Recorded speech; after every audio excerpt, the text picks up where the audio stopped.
Hey guys, welcome back to Poly Study. So guys, जैसा कि आपने पिछली वीडियो में कुछ टॉपिक देखे होंगे और हमने पिछली वीडियो में कुछ टॉपिक कवर किए थे। तो यहाँ पर नेक्स्ट टॉपिक की हम बात करें तो यहाँ पर आज बहुत सारी मैकेनिज्म के बारे में हम यहाँ पर पढ़ने वाले हैं। तो विभिन्न प्रकार के जो मैकेनिज्म हैं वो आपका अगला टॉपिक है, ठीक है। जैसे कि वेरियस टाइप्स ऑफ मैकेनिज्म। तो यहाँ पर सबसे पहली जो मैकेनिज्म है वो है फोरवार और, ठीक है। तो फोरवार और क्वाड्रिक चेन मैकेनिज्म, ठीक है।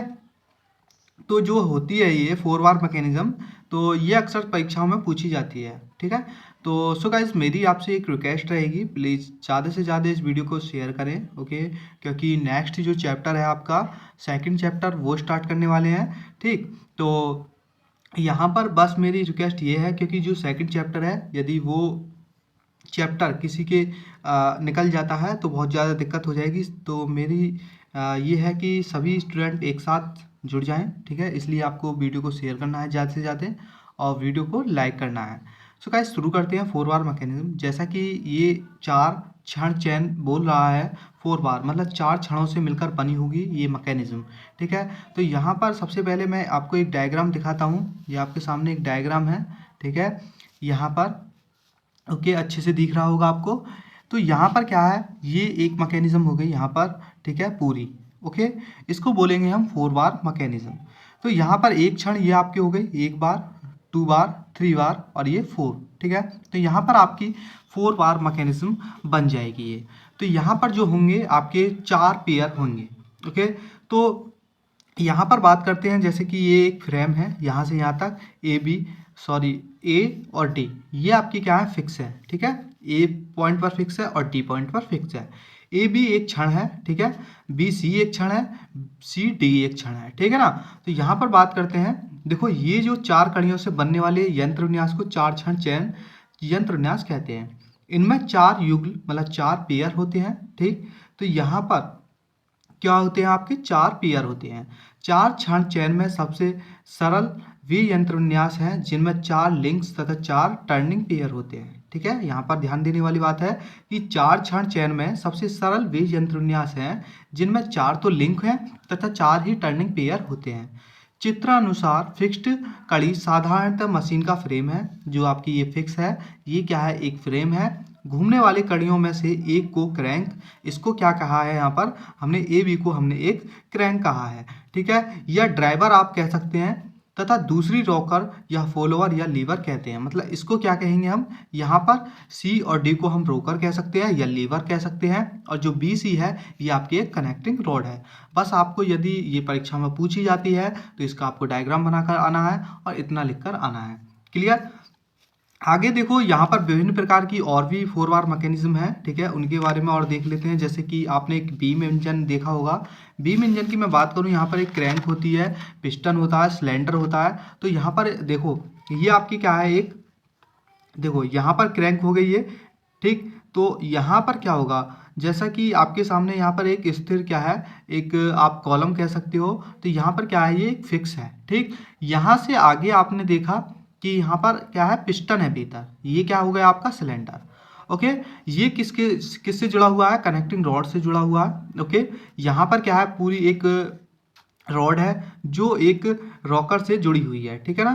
तो यहाँ पर क्या है, देखो ये एक क्रैंक हो गई आपकी, ओके। तो यहाँ पर जो है बात करते हैं बीम इंजन में जो सी और डी है, एक तो ये आप सी पॉइंट मान सकते हैं, एक ये इसको डी पॉइंट मान सकते हैं, ठीक है ना। तो जो है यहाँ से यहाँ तक की एक रॉड हो गई, एक यहाँ से यहाँ तक की रॉड हो गई, एक यहाँ से यहाँ तक की एक कनेक्टिंग रॉड हो गई।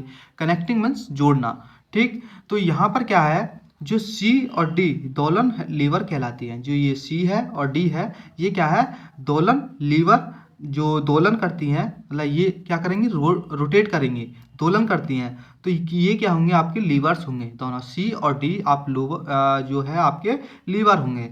बस देखो, ये क्वेश्चन पूरा आता है कि विभिन्न प्रकार के मैकेनिज्म के बारे में वर्णन करो, ठीक है। आगे मैं आपको क्वेश्चंस बताऊंगा कौन कौन किस प्रकार के क्वेश्चंस अक्सर परीक्षाओं में पूछे जाते हैं। तो वहां से आपका पूरा कॉन्सेप्ट क्लियर हो जाएगा। आपको केवल ये डायग्राम बनाकर आना है और इसके बारे में लिखना है। जैसा कि इसके जो राइट हैंड साइड में क्या है, एक पिस्टन है जो कि सिलेंडर में है, ठीक है, और जो कि कनेक्टिंग रॉड से जुड़ा हुआ है। आगे क्या है, इसकी ओर यहाँ पर लिखना है एक स्थिर भाग है, स्थिर कॉलम है जिससे कि वो जुड़ा हुआ है। आगे क्या है, उससे आगे यहाँ पर क्रैंक लगी हुई है। नीचे क्या है, एक फ्रेम है, फ्रेम के आगे ही क्या है, एक ही दिशा में यहाँ पर एक क्रैंक जुड़ी हुई है, जिसे क्या है, ये सी और डी पॉइंट इस प्रकार से लिखना है, सी व डी दोलन करती हैं, ठीक है। जब ये ऊपर नीचे होंगे, रेसिप्रोकेटिंग मोशन करेंगे, ये घूमेगी तो ये रेसिप्रोकेटिंग मोशन करेगी, तो ये क्या होंगी, पॉइंट सी और डी क्या होंगे, दोलन करेंगे, ठीक है। तो अतः हम इनको क्या कहेंगे, सी और डी को लीवर कहेंगे। बस इतना सा आपको लिख कर आना है। आगे नेक्स्ट मैं बात करता हूँ अगली मैकेनिज्म के बारे में। ये है दोहरा क्रैंक मैकेनिज्म या दोहरा क्रैंक यंत्र विन्यास। ये कहाँ पर यूज होती है, रेल इंजन के पहिए में प्रयोग की जाती है। जो रेल का जो इंजन का पहिया होता है वहाँ पर ये प्रयोग की जाती है, दोहरा क्रैंक यंत्र विन्यास, ठीक है। तो यहाँ पर क्या है, बस एक सरल सा डायग्राम है, ये 2D डायग्राम है, ओके ओके। यहाँ पर क्या है, ये फिक्स है, ये बी है, ये सी है, ये डी है। जो बी और डी है ये दोनों क्रैंक है, ठीक है, ये भी क्रैंक, ये भी क्रैंक, ओके। और जो सी है दोनों क्रैंकों को जोड़ती है, ये क्या है, इसको भी जोड़ रही है और इसको भी जोड़ रही है। तो ये इसको हम क्या कह सकते हैं, दोहरा क्रैंक यंत्र विन्यास, ठीक है। वैसे तो ये परीक्षा में नहीं पूछी जाती है दोहरा क्रैंक यंत्र विन्यास, फिर भी मैंने यदि एक बार जैसे कि पूछ भी ली जाए तो आपको केवल यहाँ पर डायग्राम बनाने के आना है और इसके बारे में थोड़ा सा लिखना है और कहाँ प्रयोग होती है, इसमें ये चीज़ क्या क्या है, ये फिक्स है, ठीक है, दो ये पहिए हैं आपके, ओके, और यहाँ पर ये क्रैंक है। तो इस प्रकार से बारे में आप अच्छे से लिख सकते हो, ठीक है ना। तो आगे नेक्स्ट टॉपिक देखते हैं। ये जो है आपकी next mechanism, quick return mechanism, very very important है, ये अक्सर परीक्षा में पूछी जाती है। तो यहाँ पर क्या है, देखो ये जो मैकेनिज्म है हम कहाँ यूज करते हैं, आपने शेपर मशीन देखी होगी, प्लेनर मशीन देखी होगी, तो वहाँ पर उसके इंटरनल जो अरेंजमेंट होता है उस मशीन के अंदर, वहाँ पर हम क्विक रिटर्न मैकेनिज्म का यूज करते हैं। ये यहाँ पर क्या दिखाया गया है, आपके लिए एक टूल है, ठीक है, टूल जुड़ा होगा मशीन का। तो वहाँ से क्या है, आपका एक पहिया होगा भीतर अरेंजमेंट कर कर, ये दिखाया गया है केवल कि ये इससे जुड़ी होती है, ये आगे पीछे गति करती है। तो यहाँ पर लिखना क्या है आपको, यह यंत्र विन्यास भी चित्र में कड़ी बी, जो आपकी कड़ी बी है, यहाँ पर देखो ये हमने कड़ी की बी माना है, ठीक है। स्थिर करके मतलब इसको क्या करेंगे, फिक्स करके प्राप्त किया जाता है। और चित्र में दिखाया गया है कि जो हिटवर्थ द्रुत वापसी यंत्र विन्यास है, ये इसका हिंदी नेम है, द्रुत वापसी यंत्र विन्यास के नाम से भी ये आ सकता है, ठीक है। तो ये भी ध्यान रखना है। आगे देखो, यह शेपर तथा प्लेनर मशीनों में प्रयोग की जाती है। ये चित्र है, चित्र ए के अनुसार इसमें कड़ी ए, जो आपकी कड़ी ए है, ये देखो यहाँ से यहाँ तक, ये हमने यहाँ से यहाँ तक ये कड़ी है, लिंक है, ठीक है, ये ए पॉइंट को माना है, क्रैंक है, ये यहाँ से यहाँ तक क्या है, आपकी क्रैंक है, ओके। और एम पर घूमती है, पॉइंट एम कहाँ है, यहाँ पर ये पॉइंट एम पर क्या करती है, रोटेट करती है, मतलब यहाँ पर घूमती है, इस पॉइंट पर, ये हमने एम पॉइंट माना है, क्लियर। तथा सी स्थिर रहती है, मतलब सी पॉइंट पर क्या होती है, फिक्स रहती है, यहाँ पर आ जाएगी तो ये क्या होगी, फिक्स होगी, ठीक है। जब ये क्विक रिटर्न मैकेनिज्म इस प्रकार से यहाँ पर आ जाएगी तो यहाँ पर क्या होगी, फिक्स होगी, ठीक है। और पॉइंट डी पर यदि आ जाती है, जो आपका ये पॉइंट डी है, ठीक है, डी क्या है, पश्चाग्र गति करने लगेगी, मतलब आगे पीछे ऐसे टूल इधर जाएगा फिर पीछे आएगा पॉइंट डी पर, ठीक है। और बी जो पॉइंट है आपका, बी पॉइंट पिन, ठीक है, पी पर दोलन करती है, जो पॉइंट पी है इस पर क्या करती है, दोलन करती है। जैसे कि हम इसको आगे ले जाएंगे तो ये यहाँ पर आएगा, इस पॉइंट के रोटेट में ही घूमेगा, ठीक है। तो यहाँ पर क्या है, ये आगे घूमेगी, अब ये ऊपर आएगा तो ये पीछे घूमेगी, इस प्रकार से ये मैकेनिज्म कार्य करती है, ठीक है। इसमें कटाई वाला स्ट्रोक, जो कटाई वाला टूल जब ये काटता है मशीन पर, जब टूल पर वर्क होता है तब जो उसको स्ट्रोक बोलेंगे, उसको कटाई वाला स्ट्रोक बोलते हैं, ठीक है। तो इसमें कटाई वाला स्ट्रोक कोण बी में होता है, जो कोण बी बनाया गया है ये वाला, यहाँ से यहाँ तक, ये क्या है आपका, यहाँ से लेकर यहाँ तक, ये है आपका यहाँ से लेकर यहाँ तक पूरा बीटा कोण है, ठीक है। ये जो होगा आपका कटाई वाला स्ट्रोक होगा, क्लियर, ये यहाँ से यहाँ तक। अब तथा वापसी स्ट्रोक जो होगा, जो वापसी स्ट्रोक है जब पीछे की ओर होगा तो यहाँ से यहाँ तक, ये जो होगा एल्फा वाला होगा, ठीक है, अल्फा कोण होगा। ये बस मेन पॉइंट दो यहाँ पर ये है। यदि आप इन पॉइंटों को अच्छे से लिख कर आते हो एग्जाम में तो आपको पूरे में से पूरे नंबर आपको मिलेंगे, ठीक है ना। अब देखो पिन पी की स्थिति ऊपर या नीचे करके अल्फा या बीटा में अनुपात में बदला जा सकता है। मतलब जो यहाँ पर पिन है, जो पी पिन है, यहाँ पर मैं दिखाता हूँ, इसकी जो पोजीशन है इसको यदि हम बदलते थे हैं तो उसमें क्या होगा, अल्फा और जो बीटा एक कोण है उसके अनुपात में हम बदला जा सकता है, उसके अनुपात को बदला जा सकता है, ठीक है। बस ये चीज़ आपको इसमें द्रुत वापसी यंत्र विन्यास में ध्यान रखनी है कि कटाई वाला स्ट्रोक में क्या होता है, अल्फा कोण या बीटा कोण, ठीक है। कटाई वाला स्ट्रोक बीटा कोण तथा जो वापसी वाला स्ट्रोक होता है वो अल्फा में होता है, ठीक है ना। ये दो पॉइंट तो आपको निश्चित ही ध्यान रखने हैं। बाकी आप इसमें बहुत कुछ लिख कर आ सकते हो, कहाँ कहाँ यूज होती है ये। केवल दो मशीनों में, शेपर और स्लॉटर और प्लेनर वगैरह, ये इस मशीन में क्विक रिटर्न मैकेनिज्म का हम यूज करते हैं और विभिन्न प्रकार की मशीनों में भी हम इस मैकेनिज्म का यूज करते हैं। क्लियर, समझ में आ गया आप आपके, ठीक है। अब आगे चलते हैं, नेक्स्ट है अब पेंडुलम पंप, ठीक है। पेंडुलम पंप एक मैकेनिज्म है, इसको और देख लेते हैं, ठीक है। ये आपको दिख रहा है डायग्राम अच्छे से, ये है। इसमें क्या होता है, दो सिलेंडर होते हैं, एक सिलेंडर नीचे होता है, एक सिलेंडर ऊपर होता है, और यहाँ पर दो ही पिस्टन होंगे। फिर दो सिलेंडर है तो दो ही पिस्टन, एक पिस्टन इसके अंदर और एक पिस्टन इसके अंदर। इसको बुल इंजन भी कहते हैं और सड़क क्रैंक चेन यंत्र विन्यास का उत्क्रमण है, ठीक है। इसमें डी कड़ी स्थिर होती है, जैसे कि ये है, ये क्या होती है, ये जो सिलेंडर होता है आप इसको कड़ी कह सकते हैं, ये क्या होती है, फिक्स होती है, जो कि एक डाई ब्लॉक है, ओके। इस पर एक पिन पी लगी हुई है, ठीक है। यहाँ पर देखो ये है डी, दोनों डी है, ये दोनों क्या होंगे, इस तरह। यहाँ पर क्या है, ये पी है, ये भी पी है, पिन क्या है, दोनों लगी हुई है एक पिन, जिससे कड़ी सी लटकी हुई है। यहाँ पर देखो, यहाँ नीचे वाली में तो लटकी हुई नहीं है, लेकिन ऊपर वाला जो आपका सिलेंडर है उसमें से हमने पी पिन लगाई है यहाँ पर, ठीक है। तो यहाँ पर क्या है, एक कनेक्टिंग रॉड या आप एक कड़ी है लटकी हुई है, इसको हमने क्या नाम दिया है, सी पॉइंट, ठीक, क्लियर। यंत्र विन्यास में कड़ी उर्ध्व रेखा में पश्चाग्र गति करती है, मतलब उर्ध्व में, मतलब वर्टिकल दिशा में क्या करती है, गति करती है, पश्चाग्र गति, आगे पीछे जो गति करती है, ठीक है ना। तो जब कड़ी सी पिन पर दोलन करती है, ठीक है ना, जबकि कड़ी जो सी है पिन पर दोलन करती है, जो ये सी है इस पर इस प्रकार से गति करेगी, ठीक है, आगे पीछे, ठीक है। ये पेंडुलम पंप है आपका, ओके। नेक्स्ट देखते हैं। अब देखो ये है next, simple mechanism with lower pairs, निम्न युगलों वाले सरल यंत्र विन्यास। तो इसमें चार प्रकार के यंत्र विन्यास हैं, पेंटोग्राफ, और ये है आपका फ्यूसिलियर यंत्रावली, स्कॉट रसल यंत्रावली, हुक जोड़, ठीक। तो इसमें हम पढ़ने वाले हैं केवल एक हुक जोड़। यदि परीक्षा में पूछा जाता है तो यही पूछा जा सकता है कि हुक जोड़ के बारे में, क्योंकि इनके बारे में नहीं पूछा जाता है। तो मैंने यहाँ पर आपको बताने की पूरी कोशिश नहीं की कि बेफालतू में आपको ये सभी चीज़ बताई जाए, ठीक है। यदि आप इसको पढ़ना चाहते हो तो कमेंट में बता सकते हो, मैं अच्छे से आपको इनको समझा दूंगा, क्योंकि पेंटोग्राफ वगैरह और ये पेंटोग्राफ वगैरह आपने पीछे भी पढ़े होंगे, ठीक है, मैकेनिक्स में। तो यहाँ पर बात करते हैं हुक जोड़। जो ये हुक जोड़ होता है ये यहाँ आपको कहाँ पर यूज देखने को मिलेगा, तो ये आपको ऑटोमोबाइल इंडस्ट्री में जो गियर बॉक्स होता है उसके पिछले एक्सल पर लगा होता है, जहाँ पर उसका वर्क होता है पावर को ट्रांसमिट करना, मतलब सॉरी मोशन को ट्रांसमिट करना, इसका वर्क होता है मोशन को ट्रांसमिट करना। और मिलिंग मशीन में भी ये लगा होता है हुक जोड़, ठीक। तो यहाँ पर ये आपके सामने दो चिमटे दिखाई दे रहे होंगे, एक चिमटा ये, एक चिमटा ये, ठीक है। इस प्रकार का ये हुक जोड़ होता है। इस जोड़ का उपयोग दो असमांतर परंतु एक बिंदु पर काटने वाली, असमांतर और एक बिंदु पर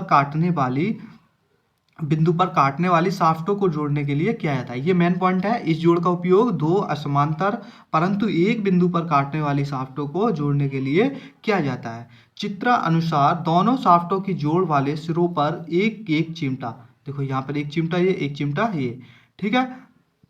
ये शाफ्ट है आपकी, इन पर चिमटे लगे हुए हैं, एक एक चिमटा बना होता है। इस प्रकार क्रॉस की भुजाओं जैसे कि ए बी, ठीक है, सी डी, ठीक है, को चारों सिरों ए बी तथा सी डी पर बेयरिंग प्राप्त होती है। यहाँ पर क्या होती है, बेयरिंग होती है, ठीक है ना। इसका उपयोग क्या होता है, मैं बता चुका हूँ, ऑटोमोबाइल इंडस्ट्रीज में गियर बॉक्स से पिछले एक्सल पर मोशन ट्रांसमिट और मिलिंग मशीन में करते हैं, ठीक है। बस इतना सा आपको लिख कर आना है अगर परीक्षा में पूछा जाता है। नेक्स्ट है वेरी वेरी इंपॉर्टेंट क्वेश्चन है कैम तथा कैम यंत्र विन्यास। वैसे इसको आप जो कैम वाला चैप्टर है वहाँ पर भी अच्छे से समझोगे, केवल यहाँ पर मैंने संक्षिप्त में आपको ये लिखा है और समझाया है, ठीक है। संक्षिप्त में ही ये क्वेश्चन पूछा गया था परीक्षा में इस चैप्टर से कि संक्षिप्त पर टिप्पणी लिखो कैम तथा कैम यंत्र विन्यास, उसमें दिया गया था, ठीक है ना। तो कैम किसी मैकेनिज्म को घूमने वाला या पश्चाग्रगति करने वाला वह अवयव है जो एक दूसरे अवयव को सीधे संपर्क से घुमाता है, ठीक। तो यहाँ पर क्या है, देखो यहाँ पर देखो चित्र में कि ये क्या है, एक पॉइंट पर फिक्स है, नीचे ये एक पूरी लिंक है, मतलब ठीक है, या आप रॉड है तो यहाँ पर क्या है, नीचे एक स्प्रिंग लगी हुई है, ये यहाँ पर नीचे फिक्स है, ठीक। अब यहाँ पर क्या है, ये एक रोलर है, ये कैम है, इसको हम क्या कहेंगे, यहाँ पर लिंक नहीं कहेंगे, ये आपका होगा फॉलोवर, ठीक है। ये आपका क्या होगा, फॉलोवर होगा, ठीक है। तो यहाँ पर क्या है, जैसा कि ये इधर घूमेगा तो ये रोलर इधर आएगा, तो मतलब क्या है, ये पश्चाग्रगति करने वाला अवयव है और रोटेट भी करता है और पश्चाग्रगति भी करता है। तो यहाँ पर हमें पश्चाग्रगति चाहिए और रोटेट मोशन भी चाहिए, रोटेटरी, तो वहाँ पर हम कैम तथा कैम यंत्र विन्यास का यूज करते हैं। आपने देखा होगा सिलाई मशीन वाले में भी हम इसका यूज करते हैं और विभिन्न प्रकार के जो इंजन होते हैं वहाँ पर भी, गवर्नर में भी हम इसका यूज करते हैं, ठीक है ना। तो ये थोड़ा सा इसका प्रिंसिपल है, जो एक दूसरे अवयव को सीधे संपर्क से घुमाता है, ये इनका सीधा संपर्क होता है, इनके संपर्क से घुमाता है, दोलन कराता है इस दूसरे अवयव को फॉलोवर, मतलब इसको क्या कहते हैं, हम फॉलोवर कहते हैं जो इसको घुमाता है, ठीक है। कैम सदैव फॉलोवर को स्पर्श करता है, जो कैम है ये तो आपकी कैम है, ये फॉलोवर है, इसको क्या है, सदैव स्पर्श करता है। इस प्रकार कैम तथा फॉलोवर उच्च युगल बनाते हैं। ये क्या है, हाई पेयर है। यदि क्वेश्चन में इस प्रकार से पूछा जाता है कि हाइयर पेयर मैकेनिज्म के बारे में वर्णन करो, तो आपको ये कैम एवं कैम यंत्र विन्यास के बारे में ही लिख कर आना है। सो गाइज, ये आपका चैप्टर जितने भी टॉपिक थे पूरे कवर कर दिए हैं, ठीक है। और अब मैं आपको आगे नेक्स्ट जो इस चैप्टर से परीक्षा में क्वेश्चन पूछे गए हैं वो देख लो एक बार, ठीक है। वो देखना आपको लिए बहुत ज़रूरी है। अब देखो कुछ महत्वपूर्ण प्रश्न हैं, ओके। पहला है क्विक रिटर्न मैकेनिज्म, 2007 और 13 में पूछा गया है, और भी बार पूछा गया होगा, ठीक है। तो 2007 और 13 में ये पूछा गया है, ठीक, क्विक रिटर्न मैकेनिज्म, तो इम्पोर्टेंट है, ठीक। ये परीक्षा में पूछा है, ये मैंने क्लियर करा दिया है। 4 क्षण चयन यंत्र विन्यास, सबसे पहले यही क्लियर कराया था, 2004, 6, 8, 9 में ये पूछा गया था, ठीक है। और अगला है नेक्स्ट, मशीनों में प्रयोग लाए जाने वाले विभिन्न प्रकार के शुद्ध गति युगल से आप क्या समझते हैं, 2018 में ये पूछा गया है, ठीक है। तो यहाँ पर मैंने जब पिछली वीडियो आपने देखी होगी, विभिन्न प्रकार के शुद्ध गति युगल मैंने आपको वहाँ पर युगल बताए थे। अगला नेक्स्ट है जो प्रश्न है आपके सामने, विभिन्न प्रकार की यंत्रावली की व्याख्या कीजिए, ये 2017 में पूछा गया है। मतलब जो अभी मैंने अब यहाँ पर जो इस लेक्चर में सबसे पहले स्टार्ट किया था, मैकेनिज्म से ही स्टार्ट किया था, तो वहाँ पर आपको व्याख्या करनी थी केवल। 2017 में ये पूछा गया था क्वेश्चन, और शुद्ध गति युगल और यंत्रावली के प्रकार की व्याख्या कीजिए। शुद्ध गति युगल लिखने हैं आपको, और जो ये क्वेश्चन आया है 2017 में, जितनी भी यंत्रावली है उनके प्रकार की व्याख्या करनी है, केवल संक्षिप्त में, न कि ज़्यादा लिखना, ठीक है, क्योंकि बहुत सारे पेज हो जाएंगे और आपका टाइम भी इतना नहीं मिलता है, क्योंकि 2.5 घंटे का समय होता है और एक क्वेश्चन को आपको 15 मिनट ही मिलते हैं, ठीक है, एक क्वेश्चन करने के लिए, ओके। तो नेक्स्ट है आपका छठा क्वेश्चन, मशीन से क्या तात्पर्य है, उदाहरण देते हुए यंत्र विन्यास और मशीन में अंतर समझाइए। मशीन में अंतर, यंत्र विन्यास और मशीन में अंतर में सबसे पहले जो वीडियो, शायद सेकंड वाली वीडियो में मैंने आपको समझाया था, ठीक है। तो मशीन वाली डेफिनेशन फर्स्ट चैप्टर में समझाई थी, तो ये 2005, 7, 11, 14, 15 में पूछी गया है क्वेश्चन, ठीक है। अगला नेक्स्ट है संक्षिप्त पर टिप्पणी लिखिए, ये भी कई बार पूछे गए हैं। संक्षिप्त में टिप्पणी इतनी सारी नहीं पूछी गई हैं, दो कर पूछी गई हैं, तो मैंने यहाँ पर आपको एक साथ ही सभी क्वेश्चंस को लिख दिया है, ठीक है ना। तो यहाँ पर क्या है, उच्च युगल पूछ सकता है आपसे, चयन तथा उनका वर्गीकरण भी पूछा गया है, स्पेरिकल युगल भी पूछा गया है, जिसे हिंदी में गोलीय युगल के नाम से आपका आ सकता है। किसी की इंग्लिश कमजोर है, ठीक है, उसके लिए ये गोलीय युगल ध्यान रखना है उसको। निम्न युगल मतलब लोअर पेयर, ठीक है। बंद तथा खुला युगल में अंतर, जो आपका क्लोज और ओपन युगल में अंतर भी पूछा गया है एक बार, ठीक है। स्क्रू तथा गोलीय युगल में अंतर पूछा गया है, ठीक है। दोनों ये सभी चीज मैं बता चुका हूँ। कैम यंत्र विन्यास अभी बताई है आपको, ठीक है। इस प्रकार की क्वेश्चंस ये परीक्षा में पूछे गए हैं। सो गाइस, वीडियो बताना है कैसी लगी आपको वीडियो, और वीडियो को ज़्यादा से ज़्यादा शेयर करना है, ठीक है ना। मिलते हैं आपसे नेक्स्ट चैप्टर के साथ नेक्स्ट वीडियो में। Thank you.